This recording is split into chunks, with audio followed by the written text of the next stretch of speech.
دیت یہ ہوتا ہے نا کہ جرمانہ ہوتا ہے کہ ایک شخص پہ غلطی سے دوسرا قتل ہو جائے، یہ وہی عموماً ایکسیڈنٹ میں ہوتے ہیں واقعات ایسے.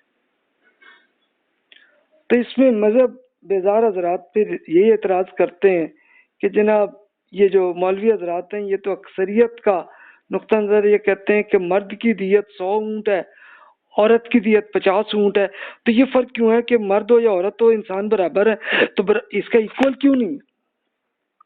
تو اس کی وضاحت کو پھر جو جدید تعلیم یافتہ علماء ہیں وہ بیان کرتے ہیں کہ جناب برابر ہے. تو اس کی پھر وہ ریزن بیان کرتے ہیں کہ یہ تو ایک خاص کیس ہوا تھا کہ قلیل گروہ کا نقطہ نظر ہے، وہ کہتے ہیں کہ مرد عورتیں ان کا دیت برابر ہی ہونی چاہیے. اچھا اب یہ دیت ہوگی کتنی، یہ اس کی اس ملک کی گورنمنٹ ہی ایک وہ کرتی ہے ڈیسیژن کہ ہاں جی اتنی ایک پینلٹی کے طور پر آپ دیں. اچھا وہ کیوں دیتے ہیں قتل؟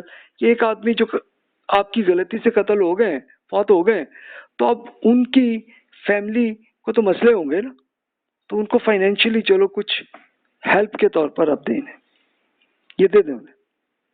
ایک اور قلیل گروہ کا نظر یہ ہے کہ بھی اسلام نے سرے سے دیت مقرر ہی نہیں ہوئی اور حکومت اس ضمن میں حالات کے مناسب دیت خود مقرر کر سکتی ہے. وہ اس لیے کہ دیت کے لیے قرآن مجید میں جو حکم آیا وہاں پہ اس میں معرفہ جسے کہتے ہیں، جسے آپ انگلش میں پراپر ناؤن کہتے ہیں، اس کے بارے میں نہیں کہا گیا، بلکہ اس میں نکرہ یعنی کامن ناؤن کے استعمال میں کیا گیا. تو کامن ناؤن جہاں پہ ہوتا ہے تو اس میں کوئی دیت کو بالکل کنفرم نہیں ہے. یہ بالکل وہی ایگزامپل ہے، اس سے ہم یہ کلیئر کر لیتے ہیں کہ یہ پراپر ناؤن اور کامن ناؤن کے ایگزامپل سے یہ ایک چیز ہمیں کانسیپٹ کلیئر ہو جائے گا کہ جیسے پراپر ناؤن میں جیسے آپ یہ کہتے ہیں کہ جناب دس از دا بک، اب اس کا کیا مطلب ہے کہ آپ کی کوئی خاص کتاب ہے جس کی آپ بات کر رہے ہیں، پلیز گیو می دا بک، کہ یہ آپ کا ایک اسپیشل، یہ اسپیشل طریقے سے ایک پراپر ناؤن آیا ہے جس کا مطلب ہے کہ آپ کہہ رہے ہیں کہ یہ فلاں یہ خاص کتاب کو اب ہو سکتا ہے آپ کوئی پکڑ کے رکھی ہو تو آپ نے کہا کہ یار یہ کتاب دو مجھے، یا یہ بک دے دیں، یا کوئی اور اگر وہ کہیں کہ یار یہ کپڑے مجھے دیں آپ، تو ایک خاص کپڑے کی بات ہو رہی ہوتی. اور ایک آپ کا کامن ناؤن وہ ہوتا ہے کہ جس میں یہ کوئی طے نہیں ہوتا کہ کون سا بات ہو رہی ہے، کس کی بات ہو رہی ہے. مثال کے طور پر آپ کہتے ہیں پلیز گیو می اے بک، میں کتاب دے دیں، گیو می سم شرٹ، گیو می اے شرٹ، کوئی شرٹ دے دیں مجھے یا کوئی پینٹ دے دیں، بس یہ وہ بات ہے. اس میں کوئی کنفرم نہیں ہے کہ آپ کون سی پینٹ آپ مانگ رہے ہیں. تو اب دیکھیے قرآن مجید میں جو حکم آیا اس کو ہم پڑھ لیں تو وہیں سے یہ چیز کلیئر ہو جاتی ہے. تو اس کا حکم سورۃ النساء میں ہی ہے، فرمایا وَمَا كَانَ لِمُؤْمِنٍ أَن يَقْتُلَ مُؤْمِنًا إِلَّا خَطَأً وَمَنْ قَتَلَ مُؤْمِنًا خَطَأً فَتَحْرِيرُ رَقَبَةٍ مُؤْمِنَةٍ وَدِيَةٌ مُسَلَّمَةٌ إِلَىٰ أَهْلِهِ إِلَّا أَن يَصَّدَّقُوا. کسی مسلمان کے لیے جائز نہیں کہ وہ کسی مومن کو قتل کرے. ہاں اگر غلطی سے ایسا ہو جائے تو ہو سکتا ہے، بات ہے جس نے کسی مسلمان کو غلطی سے قتل کر دیا تو لازم ہے کہ وہ ایک مومن غلام کو آزاد کرے، اور جو بھی طے شدہ دیت ہو وہ اس مقتول کے وارثوں کو ادا کرے، سوائے اس کے کہ وہ خود ہی معاف کر دیں تو وہ ٹھیک ہے، وہ ان کی مرضی، پریشر نہیں آپ ڈال سکتے. یعنی اب اس میں دیکھیے یہ عربی میں لفظ اس کے لیے کیا آیا، ودیتن، دیتن، دیتن تو یہ کامن ناؤن ہے، یعنی جس میں کوئی طے نہیں اللہ تعالیٰ نے کر دیا کہ جی اتنا فارمولا ہے وہ دیں، اتنی اماؤنٹ دیں، بلکہ یہ بتایا کہ ایک تو غلام آپ آزاد کریں اور پھر دیت بھی آپ ادا کریں کہ جو وارث ہیں اس کے مقتول کے، اس کی فیملی کو آپ دیں اتنے اماؤنٹ. اب کتنی دیں؟ تو اس کے لیے پھر یہی جو اسکالرز ہیں وہ یہ کہتے ہیں کہ اس کے لیے پھر ہر ملک میں اپنی اکانومی اور فائنینس کی پوزیشن کے لحاظ سے وہ ایک ڈیسیژن لے سکتے ہیں کہ ہاں جناب اتنی اماؤنٹ ہو. یہ اب جیسے دیکھیے کہ ایکسیڈنٹ کے کیسز میں ہوتے ہیں نا کہ اس کے لیے پھر دیت وہ پھر حکومت طے کرتی ہوتی ہے کہ اتنی منیمم اتنی اماؤنٹ دیں آپ انہیں. اچھا غلامی تو الحمدللہ ختم ہو گئی. اس وقت اللہ تعالیٰ نے اس کو ختم کرنے کا ایک طریقہ یہ بتایا تھا کہ یہ غلطی ہو گئی تو غلام آزاد کرو.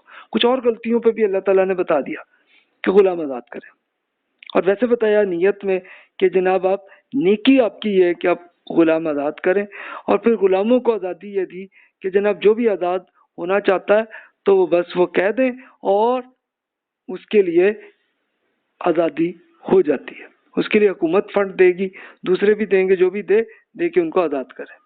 یہ کیا تھا. تو اب وہ کیس اب اجتہاد کی بات ہے، تو جیسے بہت سے اسکالرس کا یہی ہے کہ بھی آج کل پھر مومن غلام جیسی حالت وہی ہو جاتی ہے کہ جیسے ایک آدمی قیدی بنا ہوا ہے.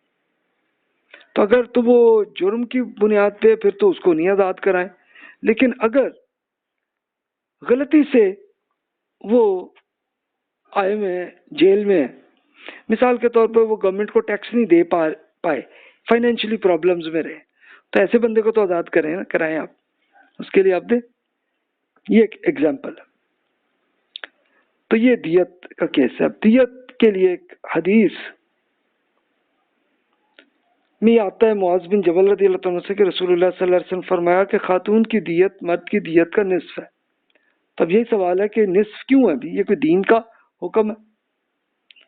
تو اس کے لیے پھر بڑے اسکالرز جو تابعین میں سے صحابہ کرام کے اسٹوڈنٹس میں سے ابن شہاب، مکحول اور عطا جیسے اسکالر تھے، وہ کہتے ہیں ہم نے دیکھا ہے کہ رسول اللہ صلی اللہ علیہ وسلم کے زمانے میں آزاد مسلمان کی دیت 100 اونٹ تھی، اور پھر عمر رضی اللہ عنہ نے شہر والوں پہ 1000 دینار یا 12000 درہم دیت مقرر فرمائی تھی.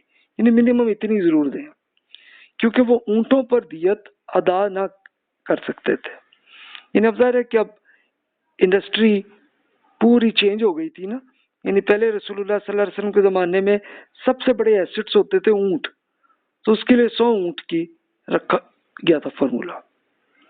اور عمر رضی اللہ عنہ کے زمانے میں اب چینج ہو گئے تھے حالات، تو انہوں نے پھر اس لیے دینار اور درہم یعنی کیش کے لحاظ سے دیت کو طے کیا تھا. اچھا شہری خاتون کی دیت 500 دینار یا 6000 درہم مقرر کی تھی، یہ عمر رضی اللہ عنہ نے کی تھی. یہ وہ ہے کہ جو منیمم ہے، جو دینی سے زیادہ کوئی دینا چاہے تو دے دے. لیکن دیت دیہاتیوں پر آئے تو ان پر وہی 100 اونٹ دیت مقرر کی، اور دیہاتی خاتون اگر وہ مقتول ہو جائے تو ان کے لیے 50 اونٹ دیت مقرر کی تھی. انہوں نے دیہاتیوں کو سونے یا چاندی میں دیت کی ادائیگی کا مکلف نہیں کیا تھا، کہ لازم نہیں کیا تھا کہ یہ سونے اور چاندی میں ہی دو، اونٹ میں بھی دے سکتے تھے کہ وہی سب سے بڑے ایسٹس ہوتے تھے. اس کے لیے پھر جدید تعلیم یافتہ اسکالرز اس میں کہتے ہیں جناب پہلے تو یہ دیکھیں یہ حدیث ہی ضعیف ہے، ان اتھینٹک یہ حدیث ہے، تو اس لیے اس پہ کوئی قانون نہیں بن سکتا. مرد عورت میں قانون قرآن اور مجید میں کوئی فرق نہیں ہے، بلکہ دونوں کی دیت برابر ہے. قبائلی علاقوں میں مرد کی دیت ڈبل کی گئی تھی. اس کی وجہ یہ ہوتی تھی کہ فیملی کی ذمہ داری مرد پہ ہوتی تھی، وہی فائنینشیل پوری اپنی فیملی کو چلاتا تھا، تو اس لیے اس کو ڈبل کیا گیا تھا، اور وہ قبائلی روایتوں میں چلتا رہتا تھا سلسلہ. تو عمر رضی اللہ عنہ نے اگر ان کیس کیا بھی ہو تو اسی بیس پہ ہی کہ وہ مرد پہ ہی رسپانسبلٹی تھی کہ وہ اپنی فیملی کے ایکسپینسز کریں. اب وہی مقتول ہوا تو چلو ان کی فیملی کو اتنی بڑی رقم ملے، یہ دیت تھی. تو جب صورتحال جیسے کلچر، تہذیب، اکانومی وغیرہ تبدیل ہو جائے تو پھر انسان کا بنا ہوا قانون بھی تبدیل ہو سکتا ہے. یعنی عمر رضی اللہ عنہ نے بھی یہ نہیں کیا کہ یہ کوئی ایک کنفرم کوئی قرآن اور سنت کے حکم پہ نہیں کیا، بلکہ انہوں نے اس زمانے کا جو کلچر ہوتا تھا اس لحاظ سے انہوں نے کیا. تو اب وقت کے ساتھ اکانومی کے لحاظ سے چینج ہوئے، تو اس لیے ہر ملک یہ قانون طے کر سکتے ہیں۔ اب مثال کے طور پر پاکستان میں جیسے ایک ٹائم میں لکھا گیا تھا کہ 1,00,000 روپے جو ہے وہ ہوں گے دیت کے ایکسیڈنٹ کے کیس میں۔ اچھا، پھر اکانومی جب وہاں پہ خراب ہوئی تو انہوں نے اس کو بڑھا کے 5,00,000 کر دیا۔ تو اس طرح کے یہ کیس ہوتے ہیں اور ہر کنٹری میں یہ ڈفرینٹ ہوں گے صورتحال۔ تو یہ ان اسکالرس کی یہ ہے۔ پھر وہ مزید اس میں اپنی پوری ریزنز کو وہ یہ بیان کرتے ہیں کہ انسانی قانون تبدیل ہو سکتا ہے۔ یعنی پہلی مثال یہ تھی کہ دور جاہلیت اور عہد رسالت میں دیت کی ادائیگی اونٹوں میں کی جاتی تھی۔ جیسے وہی بہقی کی روایت ہے کہ عمر رضی اللہ عنہ کے دور میں جب شہری آبادیاں بڑھی تو اونٹوں کی صورت میں دیت کی ادائیگی ممکن ہی نہیں تھی۔ اس پر آپ نے شہر والوں کی اجازت دی کہ وہ دیت کی ادائیگی دینار یا درہم میں دیں، اور دینار کیا تھا؟ یہ سونے کے سکے تھے، اور درہم جو ہے وہ چاندی کے سکے ہوتے تھے۔ تو اپنے دینار اور درہم میں ادائیگی کی صورت میں دیت کی مقدار مقرر فرمائی۔ اس کے برعکس دیہاتیوں پر وہی رواج جو ہے جاری رکھا کہ جو دیت کی ادائیگی اونٹوں کی صورت میں دی جائے۔ اب یہ وہی روایت ہے، حالانکہ وہ پوری آتھینٹک حدیث نہیں ہے، لیکن چلو جو بھی انہوں نے کیا۔ اب دوسری مثال یہ ہے کہ قرآن مجید میں قتل کے کفارے کی صورت میں غلام آزاد کرنے کا حکم ہے۔ تو اس حکم پر عمل اب ممکن ہی نہیں ہے کیونکہ اب غلامی ختم ہے۔ تو علماء نے یہ تجویز پیش کی ہے کہ اس حکم پر عمل کے لیے اب کسی مقروض کا قرض ادا کر کے اسے آزاد کروائیں، یا کسی قیدی کو جرمانہ ادا کر دیا جائے۔ تو اب جن اسکالرز نے کہا ہے اب آپ اس میں خود فیصلہ کر سکتے ہیں۔ آپ کو اگر کوئی ایسا قیدی معلوم ہے کہ جس نے کوئی جرم نہیں کیا، کوئی مجرمانہ حرکتیں نہیں کی، تو ایسے بندے کو آزاد کر دیں، یا ایک آدمی مقروض ہے تو اس کو ایسے دے دیں تاکہ وہ اپنا قرض ادا کرے اور جان چھوڑ جائے ان کی۔ اچھا، تیسری مثال یہ ہے کہ دور جاہلیت اور دور اسلام میں بھی یہ قاعدہ تھا کہ اگر قاتل مال کی کمی کے باعث دیت کی ادائیگی سے قاصر ہوتا تو اسے قاتل کے قبیلے پر تقسیم کر دیا جاتا تھا۔ یعنی قبیلے کے ہر فرد سے تھوڑی تھوڑی رقم یا اونٹ وصول کر کے دیت ادا کر دی جاتی تھی۔ ان افراد کو مجموعی طور پر عاقلہ کہا جاتا تھا۔ یہ ایک طرح سے سماجی انشورنس کا نظام تھا۔ اس طریقے سے پورے معاشرے کی افراد کو یہ ضمانت حاصل تھی کہ اگر ان کا جانی نقصان ہو گیا تو انہیں دیت کی رقم بہرحال میں مل جائے گی۔ تو یہ ایک طرح کی سمجھ لیں انشورنس ہی تھی کہ ٹھیک ہے، اگر ایک آدمی نہیں ادا کر پاتا تو اس کا پورا قبیلہ ملا کے تو وہ پھر دیت دے دیتے تھے۔ لیکن اب دور جدید میں جب قبائلی نظام ختم ہوا تو سوال ہوا کہ عاقلہ کہاں سے آئے گا؟ عاقلہ کون ہے؟ کہ جنہوں نے مل کے پورے اس دیت کو پے کرنا، وہ لوگ ہیں۔ تو اس وقت بعض علماء نے یہ تجویز پیش کی کہ ہر شخص کے جو عزیز و اقارب، جو بھی رشتہ دار ہیں، ملنے والے اور ساتھ کام کرنے والے یعنی کولیگز ہیں، ان سب کو مل کے عاقلہ قرار دیا جائے۔ یعنی سارے مل کے وہ بن جائیں تو وہ عاقلہ بن جائیں گے کہ وہ پھر وہ آدمی اب دیت پے نہیں کر پا رہا تو وہ سارے مل کے کر لیں۔ بہت اسکالرز نے پھر یہ تجویز کی کہ دیت کی انشورنس کا نظام ہونا چاہیے تاکہ ایک انشورنس پالیسی کے اندر جتنے افراد ہوں انہیں ایک دوسرے کا عاقلہ قرار دیا جائے۔ پہلی تجویز پر عمل مشکل تھا کیونکہ پریکٹیکلی کولیگز سب سے تو یہ رشتہ داروں سے تو نہیں نکال سکتے تھے نا حکومت، تو اس لیے اکثر مسلم ممالک میں یہ جو دوسری تجویز ہے یہ اس پہ، سعودی عرب میں میں نے دیکھا ہے کہ یہ انشورنس پالیسی اسی طرح کی ہوئی ہے۔ تو اس وقت حادثوں کی انشورنس کا جو نظام ہے اس میں ایک کمپنی کی انشورنس پالیسی میں موجود تمام افراد ایک دوسرے کا عاقلہ قرار دیا گیا۔ تو ہوتا یہی ہے پریکٹیکلی سعودی عرب میں اگر آپ کا کوئی خدا نخواستہ کہ آپ نے دیکھا کسی کا کوئی ایکسیڈنٹ ہوا تو اس کے لیے پھر وہ انشورنس کمپنی پیمنٹ دیتی ہے۔ اچھا، اگر وہ بندہ فوت نہ ہو، صرف گاڑی خراب ہوئی ہے تو تب بھی وہ انشورنس کمپنی اس کو دیتی ہے۔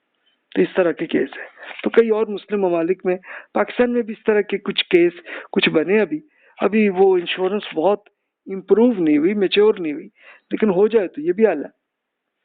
تو یہ جناب دیت کا ایشو تھا۔